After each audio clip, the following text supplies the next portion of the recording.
بسم الله الرحمن الرحیم. دماغو تاسې نن ورځې درس د پیر روښان پیروان دي چې د هغو په سر کې ملا ارزاني خیشکی راځي. ملا ارزاني خیشکی د پیر روښان مرید او د پښتني قبیلو له خیشکي ټبر سره تړاو لري چې دا بیا په خیشکو کې په عزیزي پورې تړاو لري. خیشکي پښتانه په غوربند، کندهار، پشین، چارسده، اشنغر، نوښار، هزاره او خیبر کې اوسیږي. دغه راز په لاهور او هندوستان کې په اترا پردیش ایالت کې د هندوستان هم اوسېدلی دي. ملا ارزاني خیشکی په هندوستان کې د اسلام د خپرېدو لپاره ګڼې هڅې کړې وې. دغه راز یې هلته د مدرسة الاسلام په نامه یوه مدرسه هم جوړه کړې وه. بل د ارزاني د زیږون کال 925 د سپوږمیز کال اټکل شوی ده او مړینه یې بیا په 1042 سپوږمیز کال کې په پټنه کې پیښه شوې ده. د ارزاني مزار شاه جهان آباد کړ او مدرسه یې تر اوسه فعاله ده.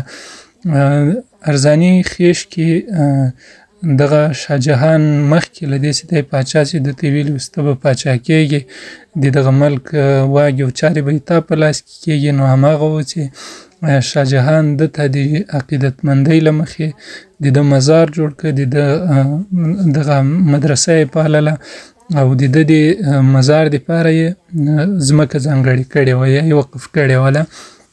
بل ارزاني لومړی پښتون هندوستانی دا چې د قصیدې ویلې دي، یعنې په هندوستان کې لومړنی ارزاني خیشکی ده چې ده په پښتو ادب کې هغه وخت قصیدې ویلې دي. د ارزاني خیشکي اثار.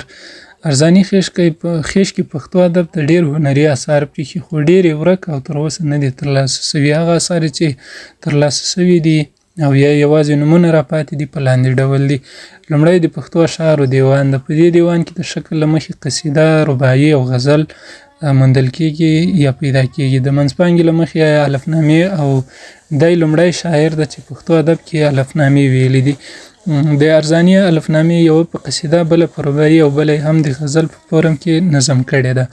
دوهم اثر یې چې د هغه بېنومه رساله ده. دا رساله له دیوان سره مل ده او د رباعیاتو په قالب کې ویل شوې ده. د ارزاني رباعیات دیني او عرفاني مسایلو ته وقف شوي دي ځکه چې دی خپله له یوه طرف نه دیني عالم او ملا و، له بلې خوا نه د پیر روښان د عرفاني لارې پیرو و. خیشکی لومړی شاعر ده چې په رباعیاتو کې یې پرله پسې منظم مسایل بیان کړي دي.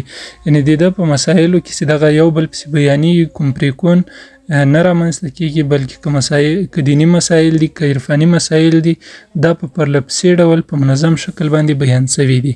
د ارزاني بل اثر چې د هغه حکایت رسول ده.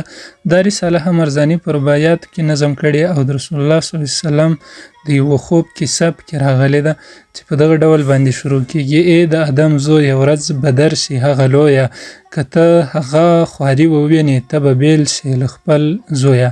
څلورم اثر چې د هغه منصوره رساله ده. دا رساله د پیر روښان د نظریو په اړه لیکل شوې. نثر یې مسجع نه دی بلکې روان ساده نثر باندې لیکل شوې ده ځکه چې پیر روښان خپله په مسجع نثر باندې لیکنې کولې یا د هغه کوم نثرونه چې ترلاسه شوي هغه په مسجع نثر دي. خو ارزاني خیشکي دغه مسجع نثر بیرته د پښتو ساده نثر ته اړولی ده. د ارزاني خیشکي بل اثر چې د هغه مرات المحققین ده. دا اثر په فارسي لیکل شوی، عرفاني مسایل لري خو تر اوسه پورې موندل شوی نه ده او ورک ده.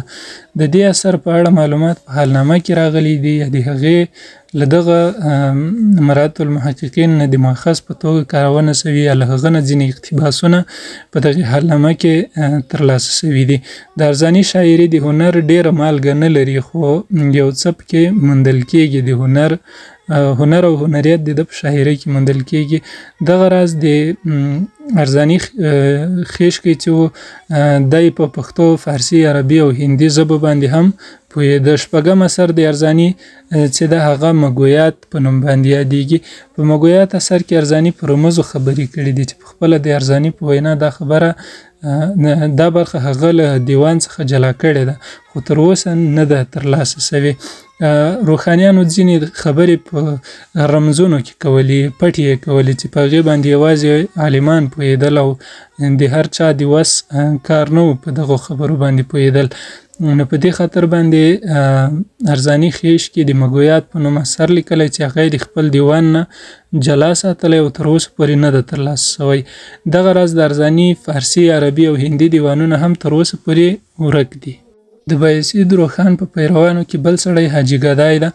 د پیر روښان معاصر سړی و. په بټپور کې له پیر روښان سره ملګری سوی و او د پیر روښان په لاره یا په دغه عرفاني لاره کې د کمال تر حده پورې رسېدلی و.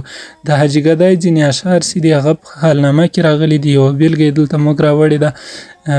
دا څلور څیزه لطیف دي، د فقیر په ځان ناساز دي، که ما فهم دلیل وکه یو دین او بل آواز دی. درویش دادو د پیر روښان بل پیرو ده. د درویش دادو د فرید خان زوی و. پر روښاني لاره د خلیفه تر درجې پورې رسېدلی و. د حالنامې له مخې د ده لور شهزادګله هم شاعره وه او هم د پیر روښان مریده وه. په حالنامه کې د شهزادګلې او درویش دادو اشعار راغلي دي چې د دادو بېلګه یې په دغه ډول باندې ده: د کامل مخ مې آینه ده، د حق مخ پکې لیده شي، د مرید قبله کامل دی، د کامل و خپل مخ ورته کاته شي. ابابکر کندهاری دا د پیر روښان بل پیرو ده. د عثمان کاسي زوی و. د جلال الدین او احداد معاصر سړی ده. کله چې د احداد او الاحداد ترمنځ مخالفت پیدا سو نو ابابکر کندهاری د الاحداد په طرف ودرېده. د 1028 نه تر یا 1029 سپوږمیز کال په شاوخوا کې د هندوستان ته تللی، د میداني پور فوجدار مقرر سوی او د ژوند تر پایه پورې همالته اوسېدلی ده. خو کله چې دی په د احداد له مړینې نه خبرېږي، په ده باندې رواني بد تاثیر کوي او په 1034 کال پسې مړ کېږي او په خپل کور کې یا د خپل کور په انګړ کې خښېږي. د مرات العارفین په نوم دیوان ترې را پاتې ده، خو اوس د موږ او تاسې په لاس کې نسته یا ورک ده او په حالنامه کې ځینې رزمي اشعار راغلي دي. لکه ابابکر کندهاری وایي ابابکر سرفراز سو په عالم کې چې په خپله حضرت شاه یاد کړل سلو، ظاهري بادشاه سایه د الهي ده، شکرانه د لوی بادشاه ده د ویلو.